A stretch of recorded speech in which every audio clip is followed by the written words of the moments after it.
ठीक है। आज का लेक्चर हमारा फंक्शनल एरिया के बारे में कल मैं बात कर रहा था। फंक्शनल एरिया मतलब हमारे सेरेब्रल कॉर्टेक्स में आगे आ जाओ, आगे आ जाओ। हाँ, सेरेब्रल कॉर्टेक्स में हमारे जो है एरिया थे।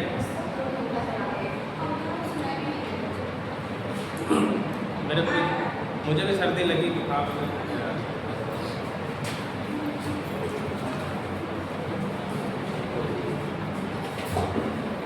तो हमारा ब्रेन का जो कॉर्टेक्स होता है, देखो कॉर्टेक्स का मतलब क्या होता है? कॉर्टेक्स का मतलब क्या होता है? कॉर्टेक्स और मेडुला सुना है ना? कॉर्टेक्स और मेडुला का क्या मतलब होता है? कॉर्टेक्स आउटर पार्ट होता है, मेडुला इनर पार्ट होता है। तो कॉर्टेक्स सभी जगह पाया जाता है। कॉर्टेक्स ब्रेन में भी कॉर्टेक्स होता है, किडनी में भी कॉर्टेक्स होता है। ठीक, तो हम जब भी कॉर्टेक्स की बात करेंगे तो सेरेब्रल कॉर्टेक्स की बात करेंगे। ठीक, सेरेब्रल कॉर्टेक्स, सेरेब्रल कॉर्टेक्स का मतलब ब्रेन का कॉर्टेक्स जो है। कॉर्टेक्स में तो कंफ्यूजन हो जाएगी ना, किडनी का कॉर्टेक्स है, कौन सा कॉर्टेक्स है। ठीक, तो इसमें अलग अलग एरिया रहते हैं। बोलने का एरिया अलग होता है, सुनने का एरिया, हियरिंग का, विजन का एरिया अलग रहता है, प्रोकास्ट, बोलने का प्रोकास्ट एरिया अलग। तो अलग अलग सबको काम दिए गए हैं, डिपार्टमेंट है इसमें अलग अलग। ठीक, उसके बाद कॉर्टेक्स, जितना आपको पिंक वाला भाग दिख रहा है कॉर्टेक्स, ठीक, उसके अंदर का जो व्हाइट वाला पार्ट दिख रहा है वो मेडुला पार्ट होता है। ठीक, उसके अंदर में कुछ ग्रे मैटर पाए जाते हैं, ये भी ग्रे मैटर है, जो ब्राउन कलर के ग्रे मैटर। इसका ब्रेन का सेक्शन करके देखेंगे तो बाहर की तरफ थोड़ा अंदर दिखेगा, बाहर थोड़ा ग्रे दिखेगा, अंदर थोड़ा वाइट दिखेगा। उसमें बीच में न्यूक्लियाई थैलेमस जिसे बोल रहा था मैं, थैलेमस। ठीक है, आगे बढ़ते हैं। ठीक, कॉर्टेक्स समझ रहे ना? इस कॉर्टेक्स में अलग अलग एरिया होते हैं, उसके बारे में बात करते हैं। सेरेब्रल कॉर्टेक्स समझ लो कि it is the sheet of neural tissue. Cortex क्या है? कॉर्टेक्स क्या है? मेरे बात में सुनो, चाहे मेरी बात सुनो, काम आएगी। नहीं, इधर फोकस करो। ठीक है, तुमको भाई इधर फोकस करो। ठीक, सेरेब्रल कॉर्टेक्स क्या पहले समझ लो। कॉर्टेक्स किन चीज़ से मिलकर बना होता है? न्यूरॉन से मिलकर बना होता है। न्यूरॉन भी कई टाइप के होते हैं। It is a sheet of neuron. जैसे गद्दे में क्या होता है? शीट होती है ना, कई लेयर होती है, इसी तरह ये भी लेयर होती है। It is a sheet of neuron, neural tissue. ढेर मल्टीपल न्यूरॉन की शीट होती है। ठीक, which form a complete covering of the cerebral hemisphere. Cerebral hemisphere ये इसके बाहर को पूरा कवर करता है। ठीक, cortex outer most layer of the cerebral, it represents the highest degree of the evolutionary development of the human brain as compared to the other part. Animal और जानवर में क्या फर्क है? मतलब एनिमल में और इंसान में। ठीक है, ह्यूमन और एनिमल में क्या फर्क है? हमारा ब्रेन दोनों पास होता है। हमारा जो सेरेब्रल कॉर्टेक्स है वो ज़्यादा डेवलप है। ज़्यादा डेवलप होने से क्या होगा? हायर फंक्शन हम लोग कर सकते हैं, थिंकिंग, लर्निंग ये सब कर सकते हैं। ठीक है, तो हमारे पास ग्रे मैटर ज़्यादा है, तो हम लोग ज़्यादा अच्छे से इंजीनियर बन सकते हैं, डॉक्टर बन सकते हैं। और जानवर का क्या, उसको खाना है, चलना। ठीक है, हायर फंक्शन नहीं कर सकता एनिमल। ठीक, आगे बढ़े।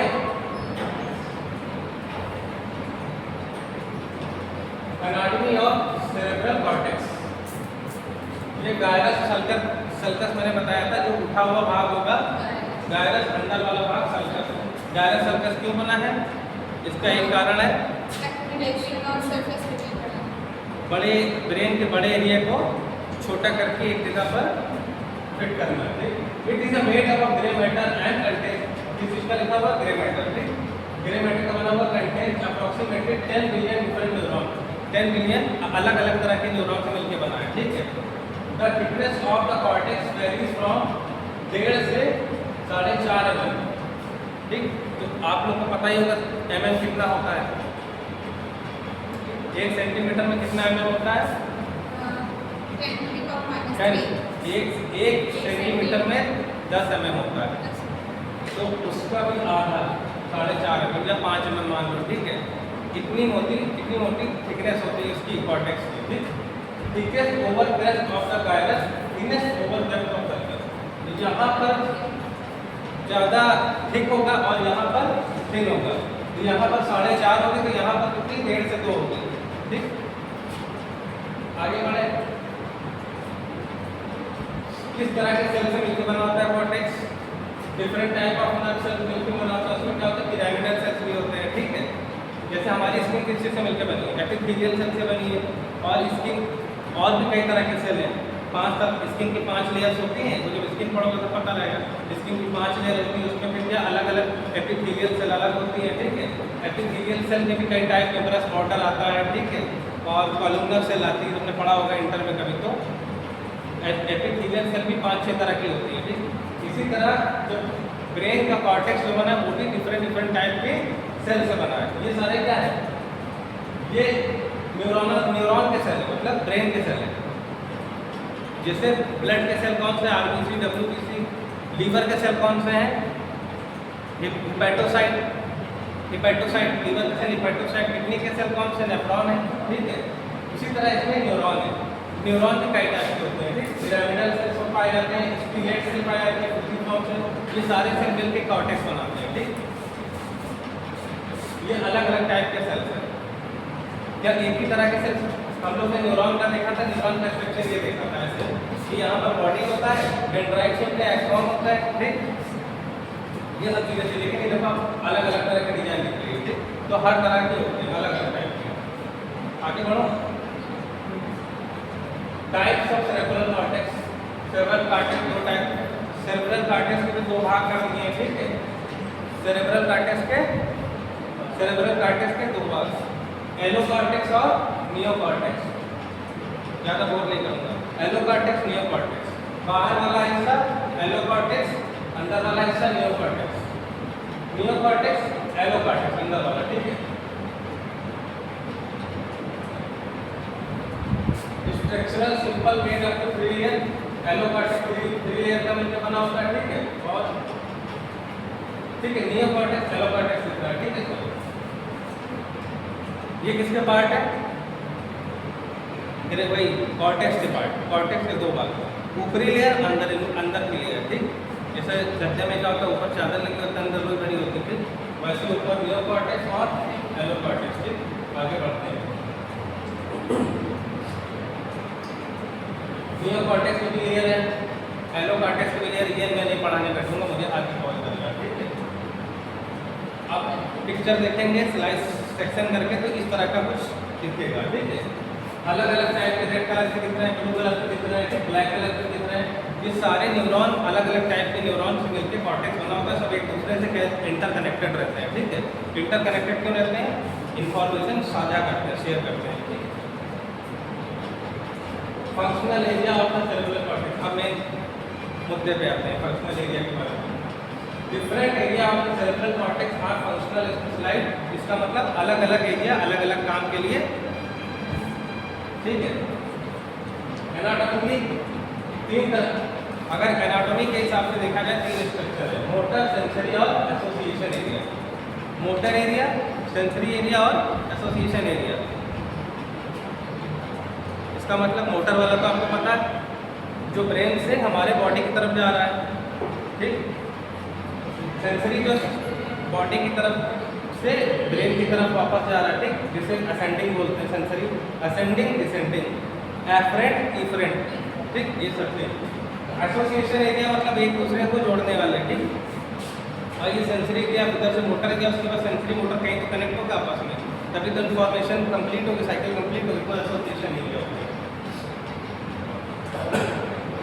ठीक है, हिस्टोलॉजिकली देखा जाए तो एक ब्रॉडमैन नाम के साइंटिस्ट थे, उन्होंने इस पर रिसर्च करके अपना 45-46 करीब एरिया जो है ब्रेन के फंक्शनल एरिया, जिसे फंक्शनल एरिया बोलते हैं। ठीक, फंक्शनल एरिया क्यों बोलते हैं? क्योंकि अलग अलग फंक्शन है। ठीक, सुनने का फंक्शन अलग है, बोलने का फंक्शन अलग है।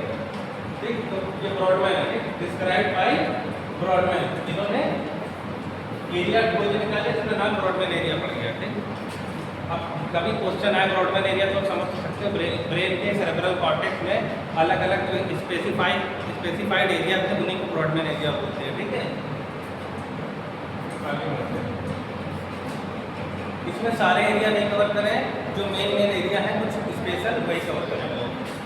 मोटर एरिया, ठीक है। ब्रेन अब सेरेब्रल कॉर्टेक्स का सबसे इंपॉर्टेंट पार्ट मोटर एरिया, क्योंकि 45 पार्ट है, 45 एरिया है, ब्रॉडबैंड एरिया करीब 45-46 एरिया है। उसमें से हम किसकी बात कर रहे हैं? एरिया नंबर 4 की बात कर रहे हैं। मोटर एरिया कौन सा होता है? Area number 4। भाई MBBS करते तुम लोग तो भी एक ही पढ़ना पड़ता, तो यही मान लो MBBS की क्लास चल रही है, ठीक है। कम से कम MBBS नहीं तो MBBS की नॉलेज तो हो जाए, ठीक। एरिया नंबर 4 दिख रहा है, ये मोटर एरिया, ठीक।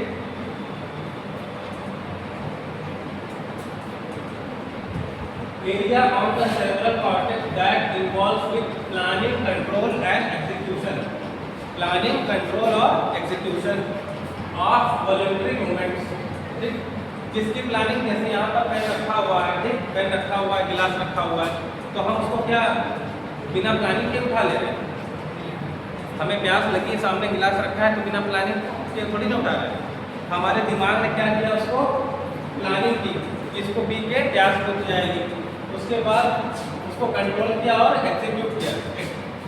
एग्जीक्यूट मतलब उसको अटेम्प्ट कर लिया, ठीक, उसको उठा के पी लिया पानी, ठीक।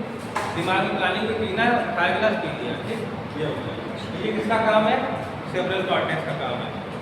हमारी जितना मोटर कंट्रोल है, वॉकिंग हो गया, उठना हो गया, बैठना हो गया, चलना हो गया, खाना, हाथ से पैर से होने वाले जितने काम हैं, ठीक है, सारे वॉलंटरी वाले, वॉलंटरी कंट्रोल, ठीक।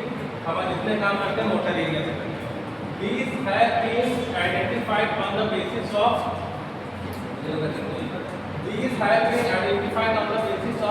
elicitation of motor response at low threshold of electric stimulation, which gives rise to contraction of skeletal musculature।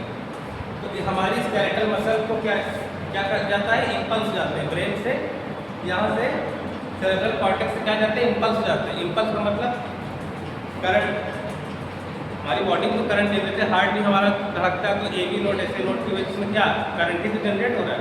तो हमारा ब्रेन भी करंट जनरेट करता है, और वो बहुत ही कम मात्रा में होता है, करीब करीब -9 इलेक्ट्रो -9 EV करके इतना वोल्ट जनरेट होता है, ठीक है, -9, ठीक है, ठीक। हमारे स्केलेटल मसल को क्या करता है? ऑर्डर देता है। मोटर एरिया काम है स्केलेटल मसल से काम कराना। This area gives rise to corticospinal and corticonuclear fibres, ठीक है। अब इसके बाद ट्रैक पे बताएंगे, ठीक है। तो हमारे ब्रेन से हमारे हाथ तक जो फाइबर आ रहे हैं उसे क्या बोलेंगे? स्पाइनल कॉर्ड तक, कॉर्टिकोस्पाइनल, ठीक है, या कॉर्टिकोन्यूक्लियर फाइबर, ठीक है। पहले ब्रेन से स्पाइनल कॉर्ड तक पहुंचेगा ना, स्पाइनल कॉर्ड से फिर हमारे हाथ तक पैक कर जाएगा, ठीक है। उसी को अभी हम पढ़ाएंगे मोटर एरिया, मोटर ट्रैक और सेंसरी ट्रैक उसी का पार्ट है, वो इसीलिए मैं बता रहा हूँ क्योंकि आगे सेंसरी ट्रैक और मोटर ट्रैक की भी बात होगी, ठीक है। आगे बढ़े। मोटर के साथ में प्री मोटर एरिया, जैसे ड्राइवर के साथ में क्या असिस्टेंट ड्राइवर होता है, एरोप्लेन उड़ाने के लिए दो पायलट और को पायलट, ट्रेन में भी ऐसा ही होता है। इतना बड़ा शरीर, उसको कंट्रोल करने के लिए एक साथ में बैकअप तो होना चाहिए, तो मोटर के साथ में प्री मोटर एरिया भी होता है, ठीक है। एरिया नंबर 4, हाँ, लोकेशन कहाँ पर होता है? Frontal lobe. ये देखो 1 2 3 सेंसरी एरिया, 4 और 6 मोटर एरिया, ये दिमाग में फिट रखो, याद रखो। 1 2 3 सेंसरी एरिया, 4 मोटर हो गया, 6 प्री मोटर हो गया, ठीक है। लोकेशन कहाँ पर होती है? Frontal lobe. हमारे इसमें फ्रंटल कहाँ दिख रहा है? कहाँ फ्रंटल है, कहाँ कैपिटल है? ये फ्रंटल है, वो फ्रंटल है, तो सही बता रहे हैं। फ्रंटल है, ऑक्सीपिटल हमेशा आपको पीछे ऑक्सीपिटल लोब से दिखता है, ठीक है। तो लोकेशन फ्रंटल लोब में the pre central gyrus and pre central lobe, broadband area था 4 नंबर मोटर। फंक्शन क्या होगा 4 नंबर का? कंट्रोल वॉलंटरी मूवमेंट एक्टिविटी, ठीक। किसका? The opposite half of body. अगर इधर अगर राइट सेरेब्रल हेमिस्फीयर का एरिया नंबर 4 यहाँ भी होगा, एरिया नंबर 4 इधर भी होगा, लेफ्ट भी होगा, राइट भी होगा, तो राइट वाला लेफ्ट बॉडी को कंट्रोल करता है। तो जब किसी को पैरालिसिस होगी, अपर मोटर न्यूरॉन डिसीज होगी, ठीक, अपर मोटर न्यूरॉन डिसीज मतलब ब्रेन में कोई दिक्कत होगी, ठीक है, तो ब्रेन में दिक्कत होगी तो क्या होगा? स्पास्टिसिटी कल से बता रहे थे, स्पास्टिसिटी कल होगी तो किस वजह से होगी? अगर कोई पेशेंट आपके पास फ्लैशिंग पैरालिसिस आया, मतलब उसको ब्रेन के बाहर कोई दिक्कत है, ब्रेन के अंदर सेंट्रल नर्वस सिस्टम सीएनएस में नहीं दिक्कत है, सीएनएस में दिक्कत है, या तो कोई एक्सीडेंट हो गया, उसकी कोई नस दब गई कमर से, या यहाँ से पैर घुटने से दब गई है, ठीक है, यहाँ से नहीं दबी है, यहाँ से उठ गए मामला, ठीक है, तो अपर मोटर न्यूरॉन और लोअर मोटर न्यूरॉन इसीलिए पढ़ना जरूरी है। अब अभी पता चल गया एरिया नंबर 4 मोटर एरिया और अपोजिट हाफ को कंट्रोल करने का। इफेक्ट ऑफ लीजन, इसमें चोट लग जाएगी तो क्या होगा? Contralateral paralysis. कॉन्ट्रालैटरल, ये लैटरल हो गया, ये लैटरल हो गया और इसके अपोजिट को कॉन्ट्रालैटरल बोलेंगे, ठीक। अगर इधर इंजरी हुई है तो उसका लैटरल, ये लैटरल हो गया, इसे एरिया नंबर 4 है, इसका लैटरल तो ये होगा ना, लेकिन पैरालिसिस कौन से? कॉन्ट्रालैटरल। 4 नंबर डैमेज हुआ इधर लेफ्ट का तो राइट का पैरालिसिस, कॉन्ट्रालैटरल। ये मेडिकल टर्मिनोलॉजी आपको दिमाग में बैठाते चाहिए, ठीक। कॉन्ट्रालैटरल पैरालिसिस होती है, ठीक है, आगे बढ़े।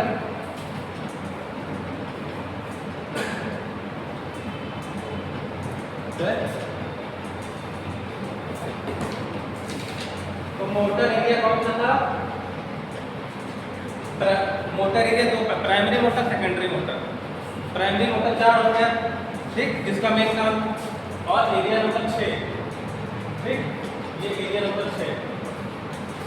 अब यहाँ पिक्चर उलट गई, यहाँ पिक्चर, ठीक, अब फ्रंटल इधर हो गया, ठीक, जहाँ पर ये निशान देखेगा वो फ्रंटल है, ठीक, यहाँ पर तो नहीं दिख रहा है, इससे पहचान करोगे। तो area number 6 pre motor area, secondary pre motor area, ठीक है, प्री मोटर एरिया या सेकेंडरी प्री मोटर एरिया, ठीक है। लोकेशन कहाँ होगी? फ्रंटल लोब में, वो भी फ्रंटल लोब में था और ये भी फ्रंटल लोब में है। ब्रॉडमैन एरिया 6, फंक्शन क्या होगा? Control extra pyramidal system. 4 number क्या कंट्रोल करना था? 4 नंबर जाकर पिरामिडल लिख लेना और 6 नंबर एक्स्ट्रा पिरामिडल, क्योंकि पिरामिडल क्या थी?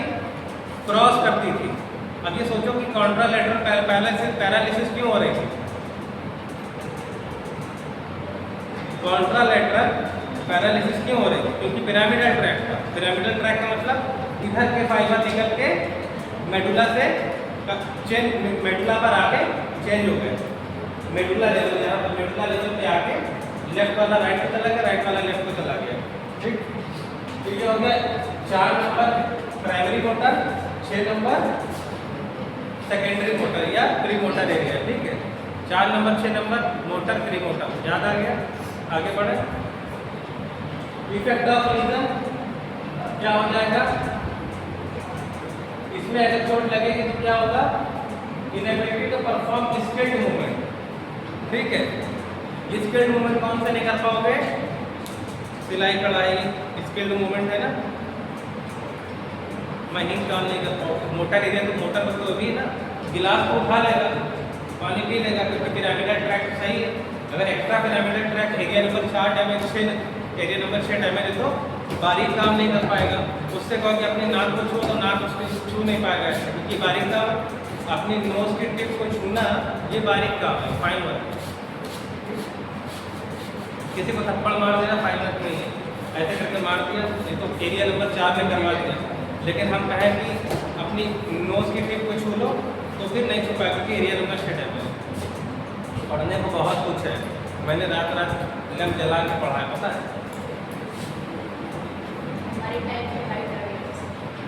डिप्लोमा फिजियोथेरेपी में हमने जब कर लिए थे ना, मैं ऑर्थोपेडिक डॉक्टर से लड़ जाता था, बहस कर लेता था। एक फार्मा कंपनी में था मैं, जब मैं डॉक्टर से बहस हो गई थी, वो मैं डिप्लोमा सुनो मेरी बात, मैं डिप्लोमा फिजियोथेरेपिस्ट, वो MS ऑर्थो।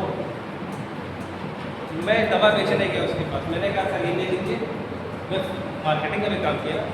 उसने कहा कि डिस्क होती ना इंटरवर्टिब्रल डिस्क, इंटरवर्टिब्रल डिस्क, उसने मैंने कहा कि इसको वो कर दिया, डिहाइड्रेट कर दिया। उसने कहा डिहाइड्रेट हो ही नहीं सकती है।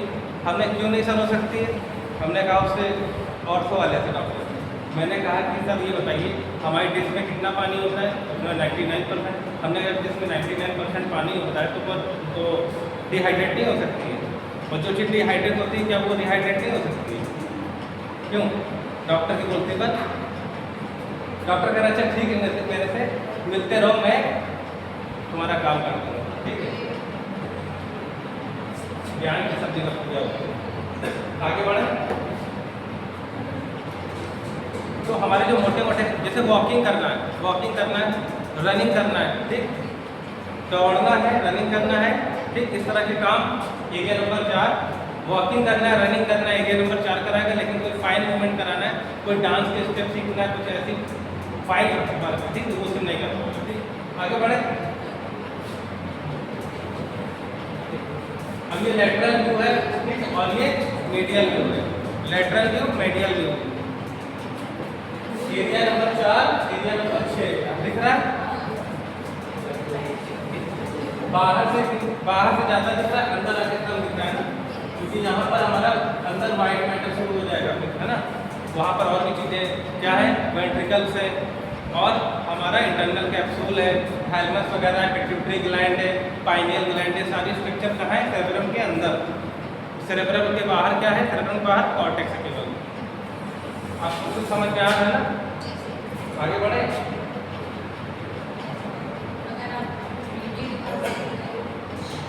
थ्री डी वीडियो में देख लेना, उसमें सर्च कर लेना, ब्रॉडबैंड एरिया डाल लेना, केवल मोटर एरिया डाल लेना।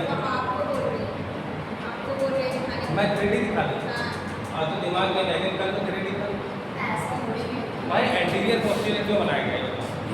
सभी का 3D थोड़े नहीं कहता है। Anterior, posterior, lateral, superior, inferior क्यों पढ़ाया जाता है? ताकि 3D ना भी समझ आए, ठीक है। आगे बढ़े। अब ये हमारे स्केलेटल मसल का हाथ पैर चलाने वाला काम हो गया 4 नंबर 6 नंबर। आगे देखते हैं फ्रंटल आई फील्ड। फ्रंटल आई फील्ड 8 नंबर मतलब आई फील्ड है, आंखों के लिए, ठीक है।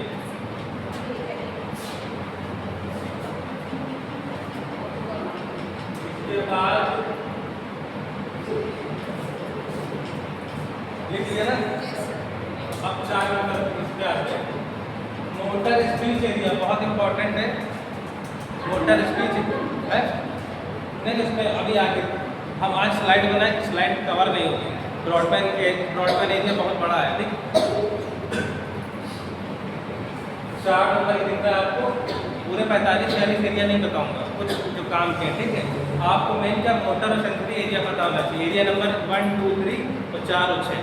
एरिया नंबर 1, 2, 3 सेंसरी है, एरिया नंबर 4 से मोटर। फिजियोथेरेपी में इसी का सबसे ज़्यादा काम है। एरिया नंबर 8 का आपको बहुत ज़्यादा कोई रोल नहीं है, ठीक। ब्रोकास एरिया का काम है, क्योंकि ऑक्यूपेशनल थेरेपी में, स्पीच लैंग्वेज थेरेपी में काम पड़ता है। मरीज क्यों नहीं बोल पा रहा है, हमें पता तो होना कि मरीज बोल नहीं पा रहा है, उसको बुलवाने पे लगे कि बच्चा बोल लेगा, तुम्हारा बोल लेगा। बस उसका अगर एरिया नंबर ये ब्रोकास एरिया उसका डैमेज है तो कहाँ से बोल लेगा बच्चा, ठीक है, ठीक। मोटर स्पीच एरिया को ब्रोकास एरिया बोलते हैं। लोकेशन कहाँ होती है? फ्रंटल लोब में होती है, ठीक है। फ्रंटल लोब में क्या है? इंटीरियर पार्ट ऑफ फ्रंटल है। फ्रंटल पार्ट फ्रंटल लोब के नीचे की तरफ थोड़ा।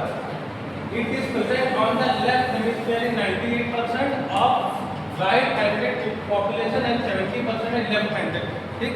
अब देखो लेफ्ट हैंडेड राइट हैंडेड में भी होता है, इसमें भी। तो फ्रंटल लोब में जो है ये जो ब्रोकास एरिया 98% इसमें होता है लेफ्ट हेमिस्फीयर में, जिसमें राइट हैंड वाले पॉपुलेशन में, और 70% लेफ्ट हैंडर्स में होता है, ठीक। फंक्शन क्या होता है इसका? Control the spoken speech. हम जो बोल रहे हैं हमारी टंग कैसे ट्विस्ट हो रही है, किस शब्द को बोले, पा बोलने में, फा बोलने में, ठीक है। तो प्रोकास्ट, देखो मैं बताता हूँ, अगर एक बच्चा जो है लेफ्ट हैंड से बढ़िया राइटिंग लिखता है, राइट हैंड से नहीं लिख पा रहा है, तो क्या कभी लिख नहीं पाएगा? लिख लेगा ना। फिजियोथेरेपिस्ट का यही काम है। अगर कोई आदमी पहले काम कर लेता था, उसको पैरालिसिस हो गई है, या उसके बाद वो कभी काम नहीं कर पाएगा? कर पाएगा। हम उसको क्या करेंगे? ट्रेनिंग देंगे। ट्रेनिंग देने से क्या होगा? नए न्यूरॉन सीखेंगे। न्यूरॉन से सीखते हैं नए नए काम, न्यूरॉन काम सीखते हैं। भाई आज मैं जलेबी बनाना नहीं जानता हूँ, क्या मेरे जलेबी बनाने वाले न्यूरॉन नहीं है क्या? मुझे सिखाया जाएगा तो मैं कर लूँगा। मैं कोई काम नहीं कर पा रहा हूँ, सिखाया जाए कर लूँगा। अगर वो हमारा दिमाग का हम लोग कितने परसेंट एरिया यूज़ करते हैं बताओ? अरे 1 से 1.5% यूज़ करते हैं, बाकी का एरिया कहाँ जा रहा है सर? हमारे पास बहुत ढेर सारा दिमाग है काम करने के लिए। अगर वो एरिया नंबर 4 में कोई हिस्सा डैमेज हो गया है, तो हम पेशेंट की फिजियोथेरेपी कराते रहेंगे, कमांड देते रहेंगे। धीरे धीरे जो उसके बगल वाले न्यूरॉन है, एरिया नंबर 4 में बगल वाले न्यूरॉन है, वो सीख जाएंगे। वो डैमेज होगा तो उसके बगल वाले न्यूरॉन सीख जाएंगे। ठीक। तो आप ये कह रहे हैं कि जो लेफ्ट हैंडर्स हैं, अगर फ्यूचर में उनके कुछ खराबी हुई तो उनको रिकवर करना ज़्यादा टफ हाँ होगा? हाँ, नहीं टफ नहीं है। अगर कुछ कराया जाएगा तो अब राइट हैंडर में क्या है? गॉड गिफ्टेड है, इतना समझ लो। ठीक, 98% क्यों लिखा हुआ? क्योंकि गॉड गिफ्टेड है, लेकिन उसको डेवलप किया जा सकता है। ठीक है। अब लड़का कोई लेफ्ट हैंड से सुंदर राइटिंग लिखता है, क्या राइट हैंड से अगर उसे बहुत कोशिश करेंगे तो लिख नहीं पाएगा? ठीक है। तो ब्रॉडमैन एरिया कौन सा? 44 और 45। ब्रोकास एरिया 44 और 45 बोलने का एरिया है, ब्रोका एरिया। फंक्शन क्या होगा? Control the spoken speech. अगर इसमें क्या होगा? अगर इसमें चोट लग जाएगी, किसी ने डंडा मार दिया, चोट लग गया ब्रोकास एरिया में, तो क्या होगा? Broca's AfrAsia. अफेसिया मतलब ना बोल पाना, आवाज का गायब हो जाना। फेसिया मतलब बोलना, अफेसिया में आ लग गया मतलब ना, एब्सेंट, आवाज एब्सेंट, म्यूट वाली पिक्चर। ठीक। नॉन फ्लुएंट, बोलने में फ्लुएंटली बोल नहीं पाएगा, लड़खड़ाएगा बोलने में। इम्पेयर्ड रेपिटेशन, एक चीज को बार बार बोल नहीं पाएगा, या नहीं सही से नहीं बोल पाएगा तो उसको बोलने की कोशिश करेगा। ठीक है। But good comprehension. आगे बढ़े। ये ब्रोकास एरिया देखो 44 से 45। यहाँ पर 43 है, ये 44 है, 45 है। ठीक, ये 44 45 ब्रोकास एरिया। ठीक, यहाँ 44 या 45 दिख रहा है। आगे बढ़े। Prefrontal cortex. टाइम हो गया? कितना टाइम है? 43 हो गया। 53। ये प्रीफ्रंटल एरिया, ये देखो सारे फ्रंटल एरिया लिखे हुए हैं। ठीक है।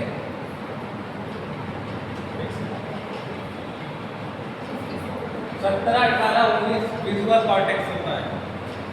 44 45 बोलने का एरिया है। 41 42 43 ये सुनने का एरिया है।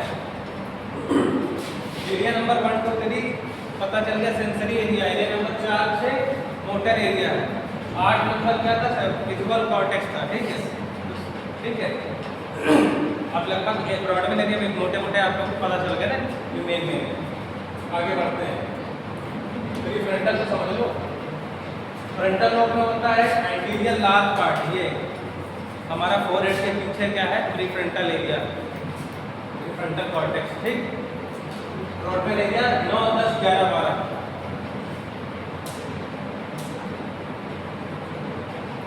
9 10 11 12 कर दो। 9 10 11 12। ठीक है, यहीं पे होगा। 12 अंदर होगा, मीडियम साइड। ठीक है। 9 10 11 12। इसका क्या काम है?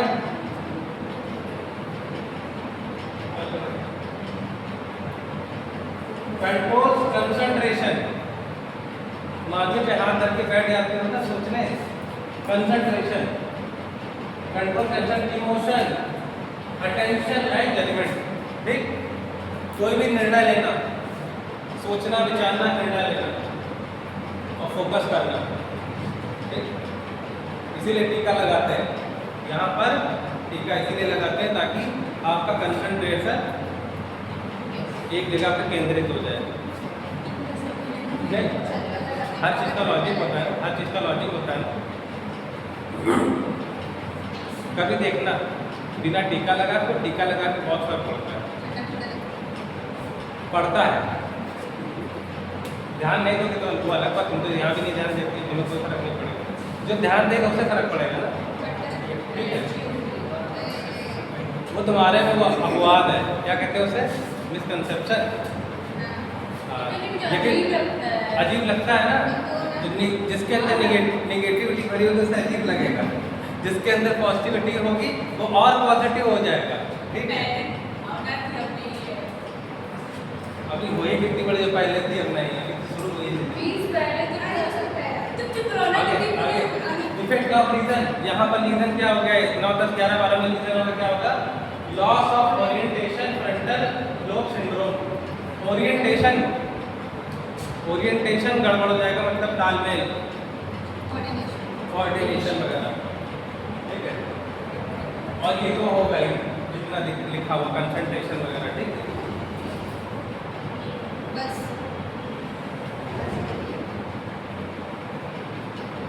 चलो आज का लेक्चर है, इसको आगे कवर करेंगे। ठीक है, मोटर एरिया, फोकस एरिया, ये सब हो गया। ठीक है, नोट्स